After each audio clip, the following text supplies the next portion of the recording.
Então, boa noite, amigos do Centro Espírita Luz e Paz, as pessoas também que nos acompanham pela primeira vez. Estamos aqui mais uma segunda-feira, né, mantendo o isolamento social em virtude da pandemia, e por isso estamos aqui gravando esse vídeo para nossos estudos e nossas reflexões da segunda-feira. Antes de iniciar, né, o tema de hoje, vamos fazer uma prece inicial. Então, rogando, pedindo autorização de Jesus para o início desses trabalhos, né, pedindo a orientação, a proteção e a intuição dos mentores de nossa casa, para que a gente possa refletir sobre o tema de hoje e que possamos também externar nossa gratidão por essa semana que passou, né, por termos a vida, por termos essa bênção de estarmos encarnados, por termos nossas vidas, por termos saúde, né? E, sobretudo, pela oportunidade de passar pelas coisas que passamos, né? Também pelas dificuldades, porque elas são o burilamento de nossa alma, né? São as dificuldades que nos tornam mais fortes, né? Como dizem, é a lapidação que torna o diamante um dos elementos mais duros que tem. Então, vamos ver as dificuldades que passamos também como um instrumental, né, para nos tornarmos mais fortes e mais evoluídos. O tema que nós vamos abordar hoje, ele é um dos assuntos, um dos ensinos de Jesus: amai e perdoai os vossos inimigos. E praticamente esse tema ele vai estar no capítulo 12 do Evangelho segundo o Espiritismo, e fica um convite a todos que possam depois ali abrir e ver, né, ler ali, estudar sobre esses ensinos de Jesus. Então, vamos lá. Antes, né, de chegar propriamente no que diz o Evangelho segundo o Espiritismo, eu vou começar com uma historinha, então, para a gente entender, né, o contexto do amar e perdoar nossos inimigos, que Jesus nos ensinou, né, que é com o surgimento do mal. Vamos voltar, então, lá no texto bíblico, tá certo? No livro de Gênesis. Como surge o mal? E ali no livro de Gênesis a gente vai ter uma simbologia, tá certo? Tudo isso, né, como dizem que a Torá tem 70 faces, né? A Bíblia é um campo muito vasto que tem várias simbologias e várias possibilidades de interpretação. Não vou dizer que uma é exclusivamente a certa, mas temos várias possibilidades de interpretação, nenhuma exclui a outra. Então vamos por uma linha interpretativa. E aí lá no capítulo, no livro de Gênesis, né, no capítulo 3, nós vamos ter, falando, e o título desse capítulo é justamente esse, o surgimento do mal. Então ali nós temos a história de Adão e Eva, né? E o que acontece ali é que Eva, ela escolhe, né, e vai levar o Adão a se afastar das leis divinas, escolhendo aderir ao projeto da serpente. A gente sabe, né, que o universo é constituído de leis divinas, né, tanto as leis físicas quanto as leis morais, e que essas são as leis de Deus. E quando surge o mal, e quando a serpente faz a proposta para Eva, né, e o que a Eva acaba deliberando em optar é se afastar dessas leis divinas. Esse era o projeto da serpente, mas vamos ver isso um pouquinho mais a fundo, né? Qual que seria então esse projeto da serpente? Seria praticamente de afastar a criatura do Criador. Então, quando Deus cria, né, nos cria ali no simbologismo de Adão e Eva, quando ele cria, eles vivem ali no Jardim de Éden, que é um jardim de maravilhas, né? Eles estavam ali completamente conectados com Deus. E a partir de determinado momento, eles aderindo a esse projeto simbolizado aí pela serpente, eles se afastam das leis divinas, se afastam, desconectam com Deus, como falando: olha, Deus, eu não preciso mais de você, né? Que eu agora vou cuidar sozinho, retiramos essa conexão e pode deixar que nós somos autossuficientes, nós vamos cuidar, nós vamos definir as nossas leis, né? Olha o que diz a serpente, isso está lá no texto bíblico. Diz a serpente: de modo algum vocês morrerão, né? Quando Eva diz que Deus proibiu apenas de comer o fruto daquela árvore proibida. E até uma coisa interessante, né? Porque quando Deus fala com Adão e Eva, ele fala: podem comer de todas as árvores que tem nesse jardim, inclusive da árvore que está no centro, né? Que é a árvore da vida. E só não comam, só é proibido o fruto da árvore do conhecimento do bem e do mal. Se vocês verem lá quando Deus fala isso, essa árvore do bem e do mal, ela não estava no centro do jardim. E depois, quando vai dialogar com a serpente, a Eva fala: olha, Deus nos proibiu de comer a árvore que está no centro do jardim. Parece que há uma contradição aí no texto bíblico, né? Mas Deus não fala que está no centro do jardim. A árvore que estava no centro do jardim era a da árvore da vida. E depois Eva fala: a árvore que está no centro, eu não posso comer dela, a árvore do conhecimento do bem e do mal. Na verdade, não há uma contradição. O que ocorre aí é simplesmente que Eva colocou o objeto, ela se tornou, essa árvore que era a única proibição, se tornou um objeto de interesse tão grande que ela colocou no centro do jardim, ela colocou no centro da vida dela a árvore do bem e do mal. Por isso depois ela fala com a serpente que ela não pode comer da árvore que está no centro do jardim. O jardim de Éden era gigantesco, né? Então o centro, eu posso eleger um centro. Não é isso que ocorre? Às vezes quando a gente tem um objetivo muito fixo, que a gente acaba escravizado por esse objetivo, a gente acaba colocando ele como centro de nossas vidas, a gente acaba se escravizando. Alguns vai ser pela busca do dinheiro, outro pela busca do corpo perfeito, né? num exagero desequilibrado, outros, né, querendo poder demasiado, né? E o Haroldo até coloca que a gente tem 4 P's de busca na vida: ou a gente busca posse, ou a gente busca prestígio, ou a gente busca poder, ou a gente busca o prazer. Então o que a gente elege e coloca no centro? O que aconteceu com Eva foi isso. Aquela proibição despertou o desejo dela e ela levou para o centro do jardim, colocou no centro do jardim dela essa árvore do conhecimento do bem e do mal. Então quando a serpente pergunta e ela fala: Deus disse que a gente vai morrer se a gente comer desse fruto proibido, né? E aí a serpente diz para Eva: de modo algum vocês morrerão.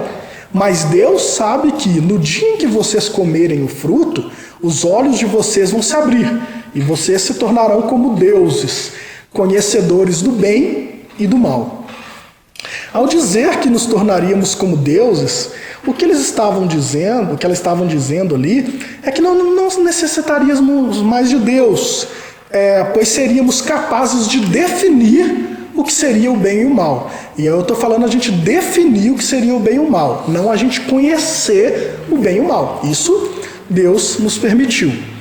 Se pensamos assim então, se confiarmos em Deus, como saber de fato, sem confiarmos em Deus, como saber de fato o que é o bem e o que é o mal, né? A gente imerso na carne, né, com essa visão restrita que a gente tem do mundo material que nos cerca, nós não temos conhecimento das nossas reais necessidades para a evolução do nosso espírito, né? Eu estou aqui, eu tenho a dádiva do esquecimento, eu não lembro das minhas outras reencarnações e eu não sei o que eu preciso passar, né? Eu posso ter um sentimento e tal, mas eu não sei ao certo o que eu preciso passar para me evoluir, quais experiências eu tenho que passar para me evoluir. Então, eu não tenho todos os elementos para me definir o que é bem e o que é mal. Às vezes eu estou passando por uma experiência que, com essa visão materialista que a gente tem, eu julgo que é uma experiência péssima, desagradável, é um mal que está acontecendo na minha vida. Mas, na verdade, está acontecendo ali um imenso bem, né? Vamos citar, por exemplo, um exemplo de uma doença, né? Às vezes, vem uma doença que para a gente é um grande mal, mas a gente não sabe, né, com essa dimensão restrita da carne, né, e desse viés material que nos cerca, a gente não sabe o bem que aquela doença está fazendo para o nosso espírito, para a nossa evolução, né? Que ela está limpando o nosso perispírito, está nos devolvendo uma forma, ou nos concedendo uma forma mais limpa, né? Melhor, mais evoluída para o nosso perispírito. Então a gente não tem todos os elementos para definir o que é bem e o que é mal. A gente não tem essa visão do passado, essa visão do futuro que Deus tem, de conhecer o todo, né? Do Criador soberanamente bom, justo e infinito. Então, o problema ali, esse distanciamento de Deus, quando na simbologia Eva e Adão comem o fruto proibido, é eles quererem definir o que é bem e o que é mal, né? Então a gente passa a definir bem e mal de acordo com a nossa visão limitada de mundo, né? De acordo com os nossos interesses materiais, pequenos, mesquinhos, e aí a gente começa. E a gente pode até refletir, o que é o mal, né? Vamos dar o exemplo aqui, um criminoso. O criminoso, ele está fazendo o bem, só que o bem para ele, né? É um bem egoísta, né? Então ele vai e rouba, por exemplo, um banco, ou rouba uma família. Para ele aquilo é um bem, ele está fazendo um bem para ele, né? Ele vai aumentar as posses materiais dele, né? Então, isso dizem, né? A gente vai estudando a doutrina espírita, às vezes a gente vai vendo que é o bem. O bem é aquilo que a gente faz com um propósito coletivo, né? É um bem que vai beneficiar a todos. E o que é o mal? Quando eu estou fazendo o bem exclusivamente para mim, né? Sem se importar com o que vai acontecer para os outros. Então o mal ele surge ali quando a gente resolve, né? Como diz a serpente, se tornar deuses e definir o que é bem ou o que é mal. Mas a nossa condição de criatura finita, né? A gente não tem todos os elementos para definir o que é bem e o que é mal. E aí, por exemplo, esse conhecimento, né, essas reais necessidades e experiências para a nossa evolução, né, que são as provas que devemos passar, né, e também as expiações, né? Expiações, né? Vou abrir um parênteses para falar mais ou menos o que eu entendo por expiação. Lá no livro Céu e Inferno de Kardec, a gente tem o Código Penal da Vida Futura, né? Então, quando a gente comete um mal, a gente tem que primeiro saber que a gente cometeu um mal, né? Isso diz respeito ao arrependimento. Depois a gente deve reparar o mal, né? Que é desfazer aquilo que a gente fez, e por fim expiar. E o que é expiação? Por que ainda que eu desfaça o mal, eu tenho que expiar? O que me levou a praticar o mal é a ignorância, ou é a inclinação que eu tenho para uma paixão, para um vício, né? E o expiar é tirar isso, é viver uma experiência que vai trazer o mesmo nível de dor, vai me gerar uma empatia, que já nasceu ali com arrependimento, e que eu vou expurgar, eu vou jogar fora aquele sentimento, aquele vício que eu tinha. Então, inevitavelmente, né, para a gente evoluir em determinado aspecto, quando eu pratico um mal, eu vou ter que reconhecer esse mal, reparar esse mal e expurgar esse vício que levou à prática dessa conduta maléfica. Por isso a expiação é inevitável, né? E eu até creio que um dia a nossa justiça humana também vai chegar nisso, né? A gente vai evoluindo até chegar nesse ponto, da gente ter o reconhecimento da conduta inadequada, depois a gente ter a reparação do mal e a gente ter uma experiência que nos faça mudar a fundo da nossa alma esse comportamento maléfico. Então muitas vezes, né, a gente acredita que está vivendo um mal que é um bem.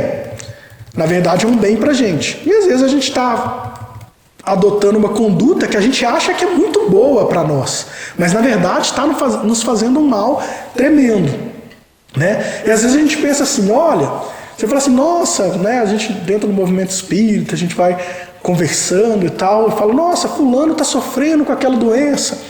E às vezes o mentor pode pensar assim, você não sabe o bem que está fazendo para ela. Aí você fala assim, então também aplica para mim isso. Mas em você não sabe o mal que vai estar te fazendo, né? Então a gente não tem todos os elementos para equilibrar e definir o que é mal e o que é bem. né? Por isso, o único fruto que era proibido a Adão e Eva era esse conhecimento do bem e do mal, no sentido de se definir o que é bem e o que é mal, né? Porque conhecer o que é bem e o mal, isso Deus gravou na nossa consciência. A gente já teve aqui a oportunidade de conversar nisso numa das palestras anteriores, que está dentro da gente, né? Deus gravou na nossa consciência. Em tese, né, para ser bem sucinto, o que é o bem? O bem é você estar de acordo, agir de acordo com as leis divinas. E onde estão essas leis divinas? Gravadas na nossa consciência. E o que é o mal? É você se afastar dessas leis divinas. Então é bem simples, né? A gente tem o conhecimento, a gente sabe, está gravado na nossa consciência o que é bem e o mal, né?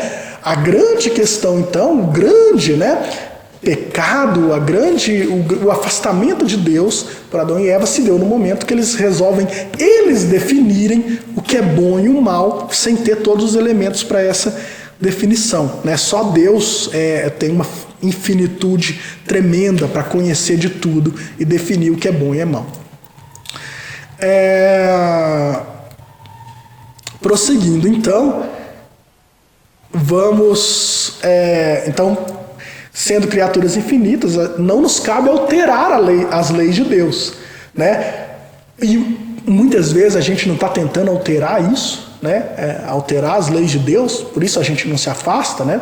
Hoje, antes de vir para cá, eu estava estudando um livro chamado Dias Gloriosos, é um livro de Joana de Ângeles, psicografado por Divaldo Franco, algumas reflexões de uns temas bem atuais, e o tema que eu estava estudando hoje é justamente o tema da engenharia genética, né? A gente não está querendo alterar as leis divinas, buscando brincar de Deus, às vezes, né? A gente, obviamente, que Deus permite que a gente avance na ciência, e na medida que a gente avança na ciência, com pesquisas genéticas, a gente vai melhorando, atenuando as provas que a gente passa, as expiações, né? A gente vai atenuando o sofrimento disso.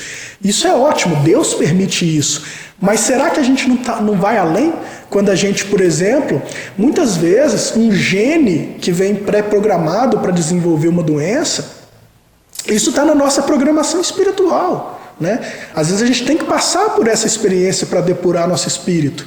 E quando a gente quer ali, já na engenharia genética, buscar, vamos extirpar já o gene de determinada doença, né, do DNA, a gente não estaria brincando de Deus? A gente não estaria querendo alterar as leis divinas, que são justas e imutáveis, né? Então fica esse debate ético bem interessante sobre a gente tá se afastando de Deus. Não é esse o projeto da serpente? A gente se tornar autossuficiente, se tornar deuses para definir o que é bem, o que é mal, né? Para a gente alterar as leis divinas. Não gostei dessa lei divina, então vou alterar, né?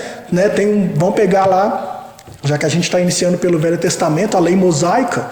Não gostei desse não furtarás, então deixa eu alterar aqui a lei divina, e se for para se beneficiar, a gente pode furtar, né? Então, veja bem, esse é o projeto, né? A gente está brincando de Deus. Deus dá todo o instrumental para a gente evoluir, mas a gente não tá brincando, não está tentando alterar leis divinas que não nos agrade, né? No nosso pensamento materialista, no nosso pensamento egoísta. Então isso fica para reflexão. E avançando um pouquinho no tema, a gente vai ver ainda ali na Bíblia que o mal, então, que começa ali, esse conhecimento, esse afastamento de Deus com Adão e Eva, ele prossegue. E ele prossegue num crescimento progressivo. Como é que se dá isso? Veja, começa então esse afastamento num casal. O casal é inicial ali na simbologia bíblica. Mas ele não para por aí. Então logo depois Adão e Eva têm os seus descendentes, surge então Caim e Abel, e aí nós temos o fratricídio ali de Caim, de Abel por Caim. Então olha só, ele já passa do casal inicial, passa para os seus descendentes, né? Caim mata Abel, e no próprio texto bíblico Deus já deixa para a gente ver como se daria essa escalada progressiva. Porque quando Deus chama Caim, né, e cobra dele cabeça o irmão, e depois Deus expulsa Caim. E Caim fala, olha, aquele que me encontrar vai se vingar. E aí Deus fala, eu vou te marcar. E aquele que se vingar de Caim sofrerá 7 vezes mais. Então olha como é que se dá essa escalada progressiva do mal. Porque naquela época, né, o que acontecia? O mal ele foi progredindo pela família e o que acontecia? Né? Nessa época antiga. Você, por exemplo, brigava ali, se desentendia com alguém e arrancava o braço dele. O que essa pessoa fazia? Ela se vingava. Ela ia lá, matava toda a sua... Não só matava você, como matava toda a sua família e matava também toda a comunidade, toda a tribo. E, obviamente, isso geraria outra vingança e nós fomos crescendo nessa escalada progressiva. Então você vê que de Caim e Abel depois passa para toda uma comunidade, esse mal, toda a tribo. A gente chega ainda no próprio livro de Gênesis a Sodoma e Gomorra. Então você vê que o mal ele vai crescendo. Passou do casal para a família, para a comunidade, para a tribo, para cidades inteiras, para uma nação, e a gente chegou hoje no nível global, né? Não é isso que a gente vê já há alguns séculos, nação contra nação, e a gente já chegou a ter 2 guerras de nível global, mundial, né? Então houve uma escalada progressiva desse mal, né? E por que o mal cresce de forma progressiva, né? A gente já deu uma pincelada, por causa do ódio e pela vingança, né? Esses 2 sentimentos. Quando a gente vive alguma experiência que consideramos má e injusta, via de regra a gente se torna rebelde, né? A gente enche nosso coração de ódio e busca vingança contra aquele irmão que elegemos responsáveis por nossa desdita. Muitas vezes, nossa maldade é tão cega e cruel que nossa vingança não se restringe apenas àquele que teria sido para nós a causa do nosso sofrimento. E acabamos por vingar de toda a sua família, comunidade, etnia ou nação. Né? Como eu disse, vamos voltar lá antigamente, o que acontecia antigamente? Havia um desentendimento entre 2 pessoas de tribo diferente, a outra ia lá e dizimava toda a tribo contrária. Né? Vamos pegar um exemplo lá do Velho Testamento, também do livro de Gênesis, que deixa isso muito claro. A história da filha de Jacó. Né? Então a filha de Jacó, eles chegam lá numa determinada comunidade, ela acaba se encantando com um príncipe, acaba, né, dormindo com ele ali antes do casamento, e isso na época era uma ofensa terrível, mas o príncipe, ela acaba engravidando, e esse príncipe, querendo reparar esse mal, ele pede a mão da filha de Jacó em casamento, mas e acaba se resolvendo tudo isso, né? O pai dela, Jacó, ele só impõe uma condição para aquele príncipe, para aquela comunidade, para que eles pudessem casar, que era justamente que todos os homens fossem circuncidados. E tão apaixonado que estava o príncipe, né? E tudo correndo bem, eles acabam concordando e todos os homens daquela comunidade ali, daquele principado, daquele reinado, iriam ser circuncidados. Entretanto, olha que medida desproporcional. Os irmãos, né, da filha de Jacó, os outros filhos de Jacó, eles se sentiram tão ofendidos e quiseram reparar esse mal que assim que todos os homens foram circuncidados e estavam ali no período de convalescência, se recuperando, eles foram à noite lá nessa comunidade e mataram todos os homens, né? Então olha que coisa, como é que essa escalada progressiva do mal, né? Olha que medida desproporcional eles tomaram para reparar o mal. Por causa de um fato, eles mataram todos os homens daquela comunidade, né? Pessoas até inocentes, não tinha nada a ver com a conduta do príncipe, mas o mal ele foi tomando, né, esse sentimento de ódio, de vingança, ele foi crescendo a um ponto que levou a um comportamento que vai ampliando.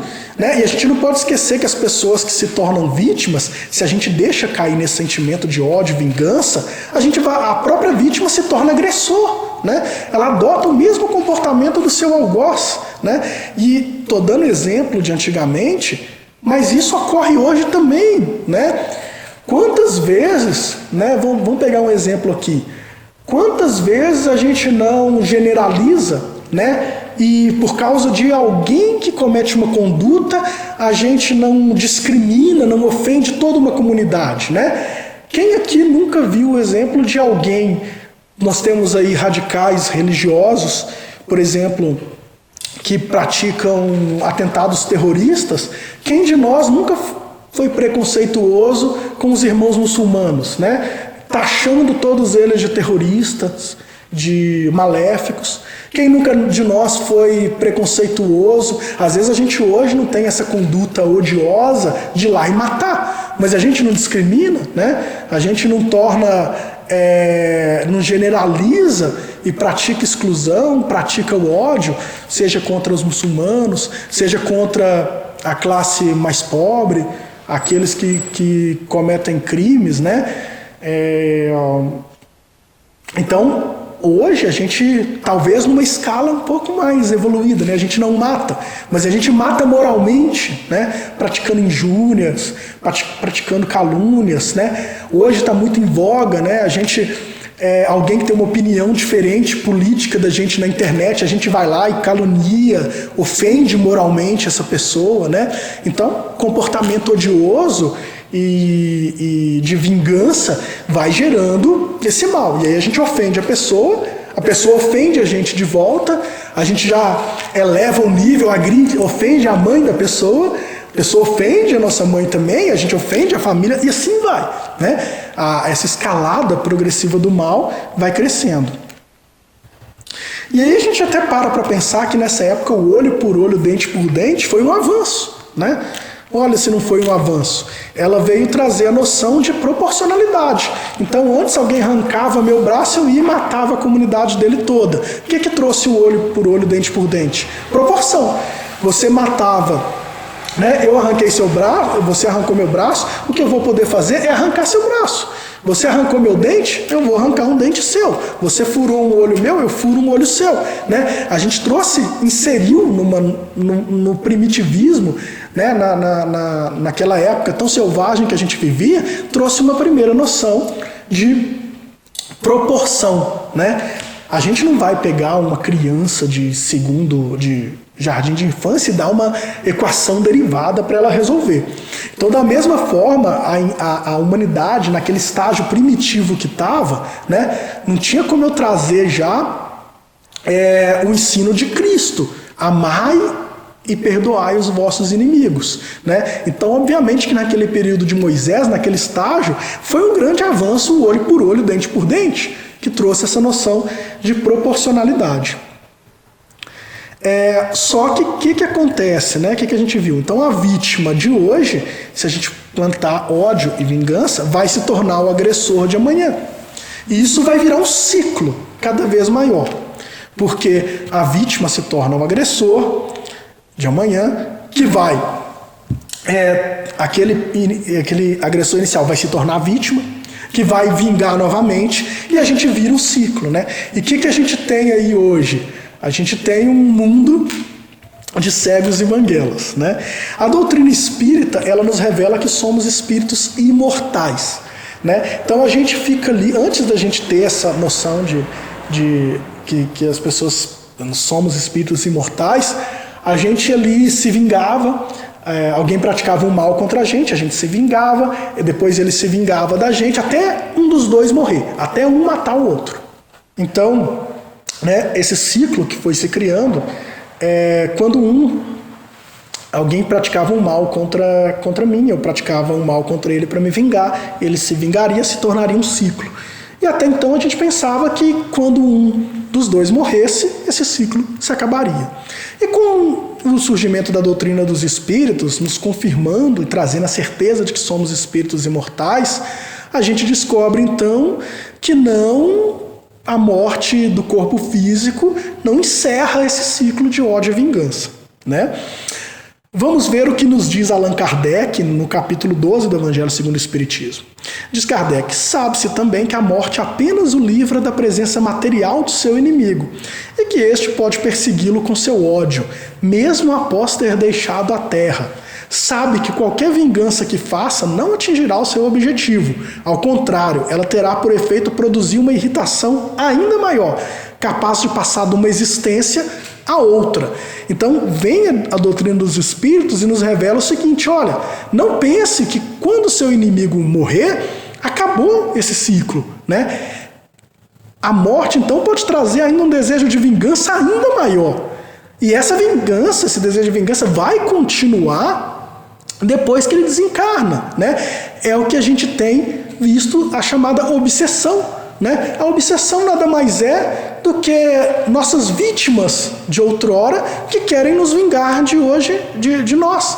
Então, muitas vezes, quando a gente está sendo obsidiado, é claro que isso não é exclusivamente esse motivo, há outros também, mas um dos motivos da obsessão é: os obsessores nada mais são do que nossas vítimas de ontem, que querem nos vingar, prossegue com esse projeto de ódio e vingança, mesmo após a desencarnação.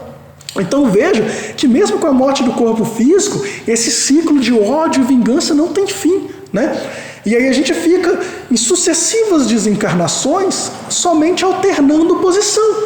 Então hoje eu sou vítima dos meus obsessores. Se eles forem felizes no seu intento de praticar, de me levar, né, de me influenciar a ponto de eu cair em desdita, eu sofrer muito, né? Alguns até conseguem arrebatar a gente da vida física, conduzindo a gente a adotar atos de pôr fim à própria vida, ou do suicídio indireto, a gente adotar hábitos que vão nos levar à abreviação da vida física, né? Isso a gente vai acabar sendo vítima, a gente vai acabar tendo esse ódio, e quando a gente desencarnar, a gente também vai querer se vingar, né? Então nunca vai ter fim. A gente vive num ciclo sem fim ao longo dos séculos, só mudando posição a cada reencarnação. E se você for ver bem, né, a cada século a gente vai trocando. Hoje eu te dou um tapa, você me dá um tapa, eu te dou um tapa, você me dá um tapa, e estamos aí, um bando de cegos e banguelos. Você arranca um dente, eu arranco outro dente seu, e assim vai. Aí é preciso pôr fim a esse ciclo, né? Tem uma história do Chico muito interessante, que um sujeito estava sofrendo muito, né? Nada da vida dele dava certo, tudo naquele período da vida dele, tudo estava dando errado. E ele procura o Chico, conta aquela história sofrida dele, que nada dava certo, e de repente Chico dá aquele sorriso, não jocoso, mas aquele riso assim, e ele fala: mas o que, Chico? Eu te contando uma história, tô tão triste, nada na minha vida está dando certo, e você dá esse sorriso. Ele fala assim: meu irmão, é que agora eu estou feliz, sabe por quê? Porque nesse período da sua vida, você só está apanhando, você não está batendo, né? Então alguma coisa aconteceu que ele estava pondo fim a esse ciclo, ele não estava mais agredindo, né? Ele só estava apanhando, ele não estava mais agredindo, perpetuando esse ciclo, né? Então a gente percebe que tem que ter um fim a esse ciclo, né? Como disse o Chico, agora ele está feliz porque você está só apanhando, você não está batendo, né? E como é que a gente põe fim a esse ciclo de ódio, de vingança? Aí é que entra a doutrina de Jesus, aí é que vem o ensino de Jesus, né? Então quando Jesus encarna entre nós para nos ensinar, né, ser nosso guia e modelo, como está lá na questão 625, agora, quando ele encarna entre nós, a gente já tem uma maturidade suficiente para compreender o que ele vai nos ensinar, embora já se passaram mais de 2000 anos e até hoje a gente não compreendeu, ou se compreendeu ainda não pôs em prática, mas é ele quem vai nos ensinar como por fim esse ciclo, e ele nos ensina, digamos assim, com 2 mandamentos, ou com duas recomendações, 2 lições: amai e perdoai os nossos inimigos. Justamente, né, o nosso tema de hoje. Então, toda essa introdução para a gente chegar em como quebrar esse ciclo, amando e perdoando nossos inimigos. Então, está lá no Evangelho de Mateus, no capítulo 5, versículo 38 ao 42. Diz Jesus: aprendestes o que foi dito: olho por olho, dente por dente. E eu vos digo para não resistir ao mal que quiserem vos fazer, mas para alguém vos bater na face direita, apresentar-lhe também a outra. Se alguém quiser demandar contra vós para tomar vossa túnica, dá-lhe também vosso manto. E se alguém quiser vos obrigar a andar 1000 passos com ele, andai ainda mais 2000. Dai àquele que vos pede e não rejeiteis jamais aquele que vos pedir emprestado. Olha que lição de Jesus, né? Se alguém lhe bater na face direita, dá também a face esquerda, né? O que a gente viu no exemplo que a gente citou, a história do Chico, né? Do rapaz com o Chico, né? Você apanhava e batia, agora você está só apanhando, né? Então o que é a lição de Jesus? Alguém lhe agrediu, não retribua o mal com o mal, né? Você só vai perpetuar um ciclo, né? O dai a face direita, né? Nós vamos ver o que significa, a gente não pode interpretar isso na sua literalidade, mas a gente tem que extrair o espírito da letra, o espírito da letra, né? Do texto. A gente vai ver o que significa esse dai a face direita, né? Nada mais é do que o perdão e o amor. Esse ensinamento de Jesus, aos olhos de uma pessoa orgulhosa, parece um ensinamento de covardia tremenda, né? É que o orgulhoso, ele não compreende que há mais coragem em suportar um insulto do que em se vingar, já que a sua noção do que é a vida alcança somente o momento presente. Então, se a gente nos prender a essa vida material, a essa encarnação, a gente vai estar vendo uma ofensa, algo que nos provoca esse sentimento de ódio, de amor. Mas se a gente compreender que o nosso espírito é imortal, a gente vai ser capaz de compreender a grandeza, né, que tem em suportar o insulto e não revidar esse insulto, né? Nesse tempo de ódio, né, que a gente vomita ódio nas redes sociais, é muito interessante a gente ter essa noção e parar para pensar qual o papel do verdadeiro espírita, né, do verdadeiro cristão. Será que a gente tem que devolver esse ódio na internet, né? Ou a gente tem que levar calma, serenidade nesse momento? Vamos então extrair o espírito da letra. Diz Allan Kardec: ao dizer para oferecer a face quando a outra for batida, quis dizer, de uma outra forma, que não é preciso pagar o mal com o mal, que o homem deve aceitar com humildade tudo que faz rebaixar o seu orgulho. Então, às vezes, uma agressão que a gente sofre é porque a gente precisa evoluir, é para provocar nossa humildade, né? Para rebaixar o nosso orgulho. E que mais glorioso para ele ser ferido do que ferir, suportar pacientemente uma injustiça do que cometê-la, que é melhor ser enganado do que enganar, né?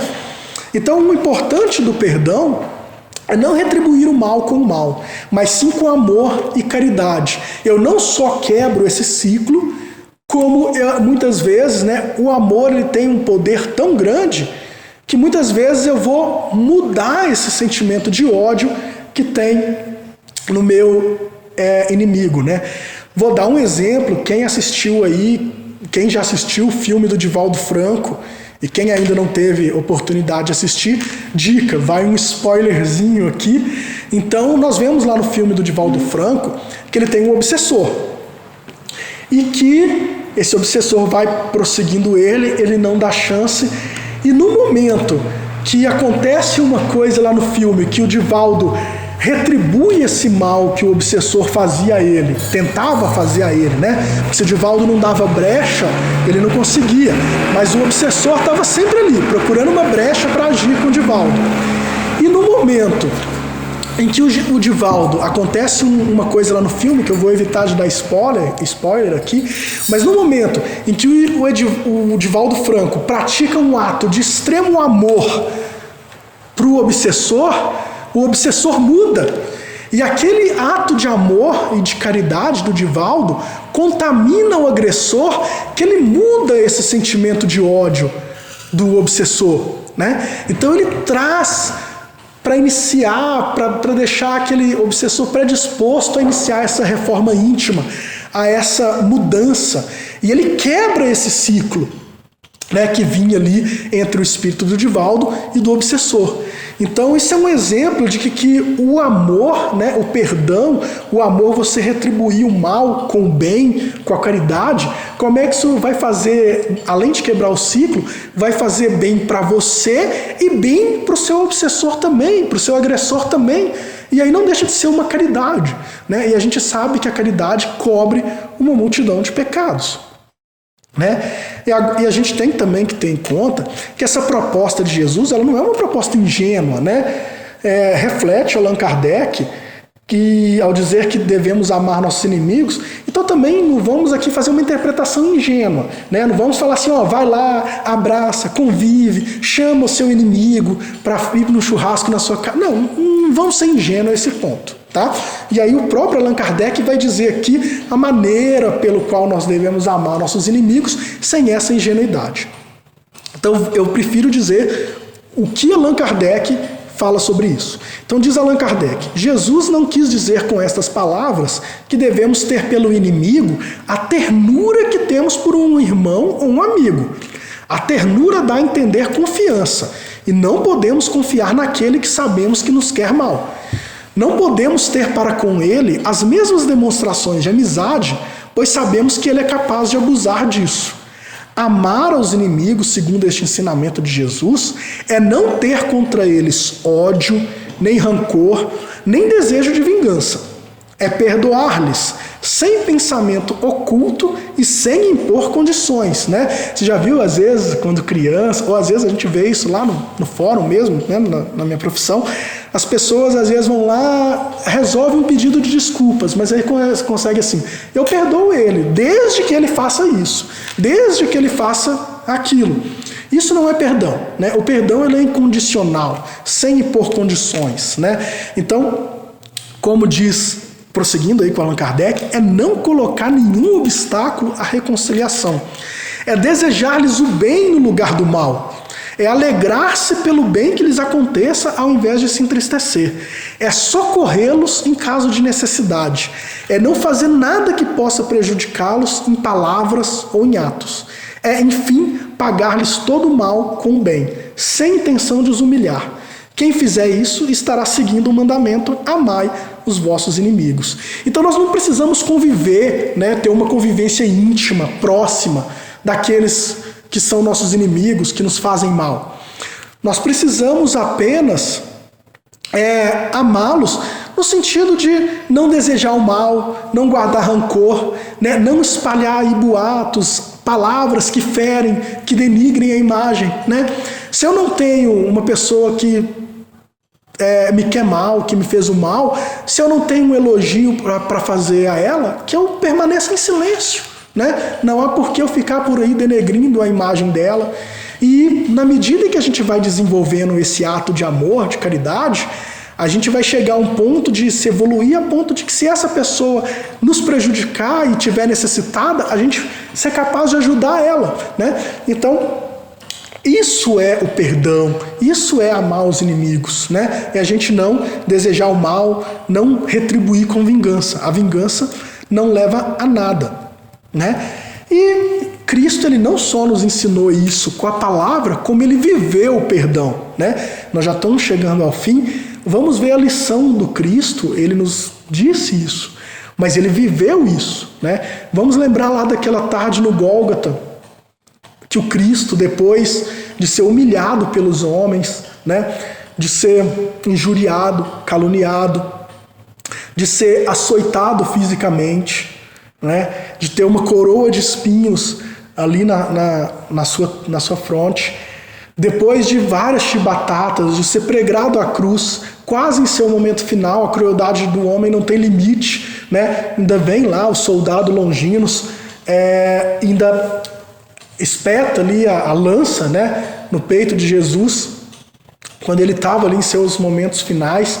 Então, olha para você ver, Cristo sofreu o abandono de seus amigos, a negação de Pedro, a traição de Judas, e ainda assim Jesus viveu o perdão e o amor a seus inimigos. Qual foi a derradeira e talvez a mais importante lição do Cristo pregado na cruz?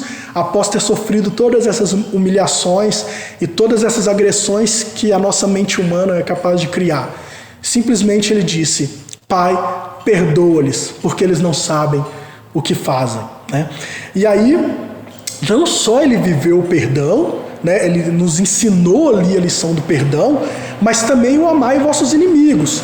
No livro Boa Nova, salvo engano, no livro Boa Nova, a gente vai ter ali, quando Humberto de Campos volta, né, aquela cena e descreve que quando Jesus então desencarna ali, depois do último suspiro, vem aquela falange, né, de espíritos evoluídos acudir ali Jesus, e quando um desses irmãos iluminados, benfeitores, vai acolher Jesus, o que é o primeiro pedido de Jesus? Ele diz para esse irmão benfeitor e fala: corre, vamos acolher Judas, que acabou de se enforcar. Então ele não só prega e exerce o perdão, como ele vai acolher, amando o seu inimigo, Judas, que traiu ele, tinha acabado de suicidar. Então ele vai, com o espírito de luz, acolher Judas lá nas furnas do umbral, que tinha acabado de se suicidar.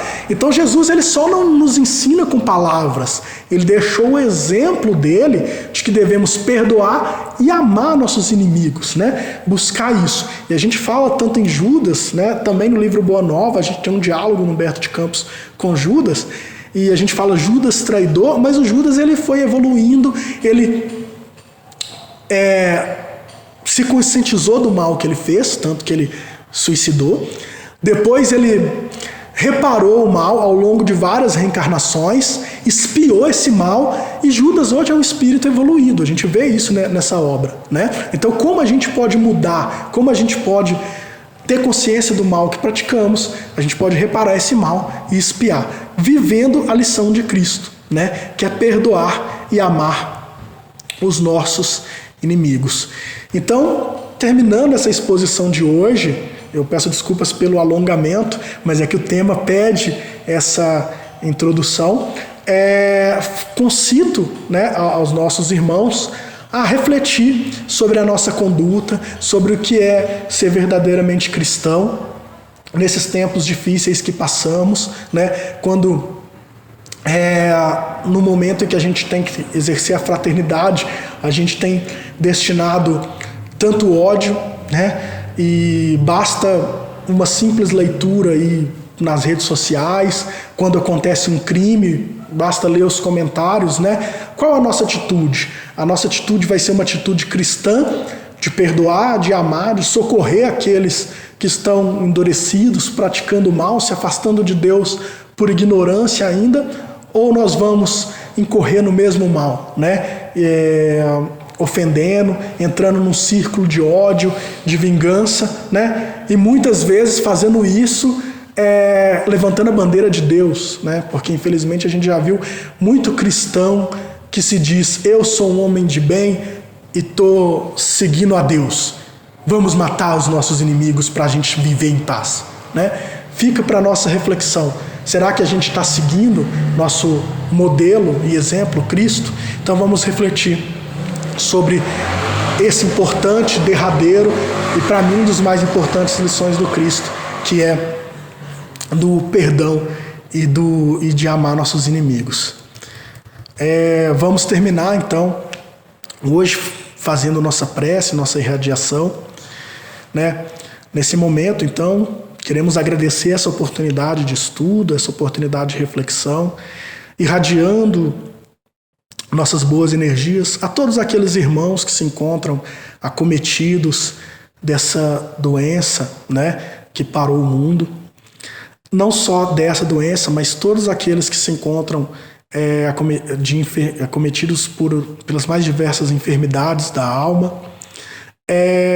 Vamos orar também, irradiar todos aqueles que necessitam de consolo, aqueles que estão caindo em desespero frente às dificuldades, né, procurando o suicídio, que não põe fim aos problemas, apenas os agravam, aqueles que estão solitários, aqueles órfãos, aos presos, né, as mães dos presos que sofrem, né. Vamos irradiar a todos eles nossas vibrações de luz e paz.